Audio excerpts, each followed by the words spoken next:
भाई ये गठबंधन की सरकार है, सब दलों की अपनी अपनी भूमिका है।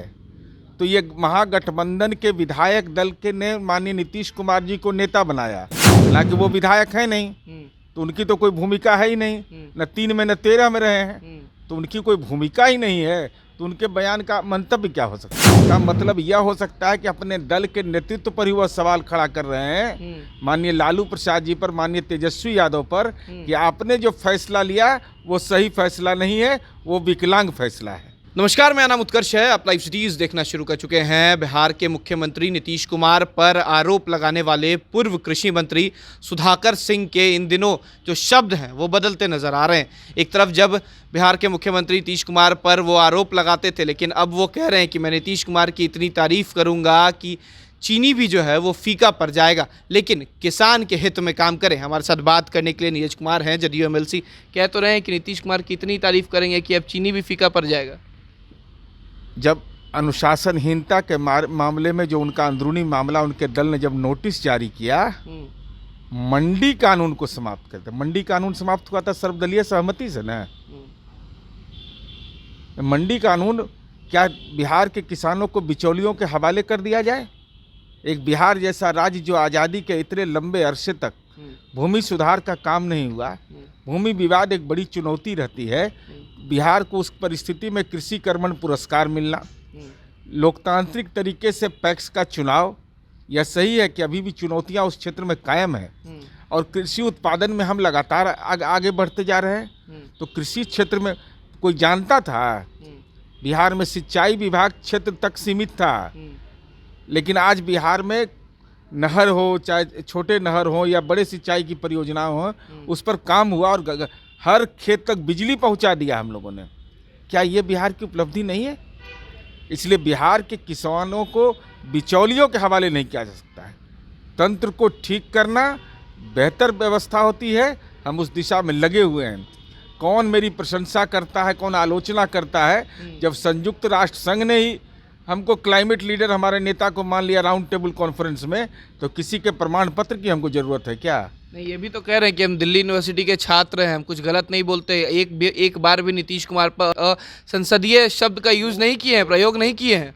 दिल्ली विश्वविद्यालय से जिस समय इंजीनियरिंग की पढ़ाई नहीं होती, बहुत कम लोग पढ़ते थे ना, उस समय Nitish Kumar ji Bihar college of engineering से पास आउट हुए, साइंस कॉलेज से पास आउट हुए।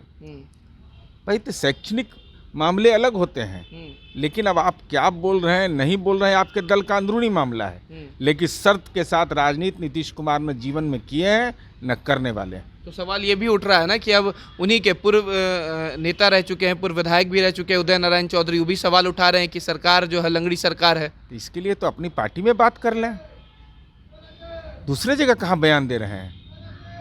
भाई ये गठबंधन की सरकार है, सब दलों की अपनी अपनी भूमिका है। तो ये महागठबंधन के विधायक दल के ने माननीय नीतीश कुमार जी को नेता बनाया, हालांकि वो विधायक है नहीं, तो उनकी तो कोई भूमिका है ही नहीं, न 3 में न 13 में रहे हैं, तो उनकी कोई भूमिका ही नहीं है। तो उनके बयान का मंतव्य क्या हो सकता है? तो लंगड़ी का मतलब यही हुआ ना, जिसके कम विधायक हैं, तो आप विधायक तो जदयू के कम हैं। नहीं, इसका मतलब यह हो सकता है कि अपने दल के नेतृत्व पर ही वह सवाल खड़ा कर रहे हैं, माननीय लालू प्रसाद जी पर, माननीय तेजस्वी यादव पर, कि आपने जो फैसला लिया वो सही फैसला नहीं है, वो विकलांग फैसला है। 4 नेता ऐसे हो गए, सुधाकर सिंह हो गए, प्रोफेसर चंद्रशेखर हो गए, आलोक मेहता हो गए, और अब खुद उदय नारायण चौधरी, तमाम राजद के नेता नीतीश कुमार पर सवाल खड़ा कर रहे हैं। नीतीश कुमार जी पर कौन सवाल खड़ा करेगा? सरकार का मतलब क्या हो? सरकार का मतलब है कि हम हर खेत तक पानी पहुंचा रहे हैं, कोई काहू मगन, कोई काहू मगन।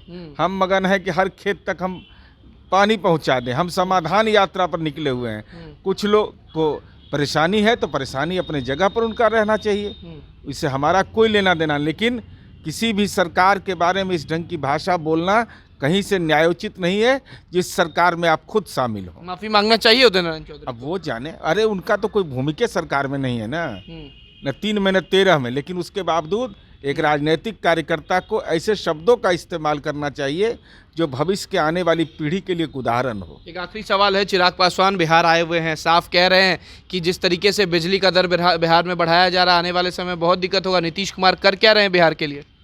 इसका मतलब एकदम उनको जानकारी के चंडूखाना में घूमते हैं। अरे इसके लिए नियामक आयोग बना हुआ है, जाके आवेदन दीजिए ना। पता नहीं है, आपके गाँवों में बिजली हम ही पहुँचाए हैं। इनका पैतृक गांव जहां है वहां बिजली नहीं था, वहां हम ही लोग बिजली पहुंचा दिए। इसके लिए बाजाप्ता बिजली कंपनी में नियामक आयोग है। कोई भी व्यक्ति आवेदन दे सकता है कि बिजली का दर क्यों बढ़ रहा है तो उसको कम करने के लिए वो वहाँ आवेदन दायर कर सकता है। तो जरा आवेदन दायर करिए, खाली आप पॉलिटिकल आवेदन देते हैं। बड़ा दिक्कत इनके साथ है।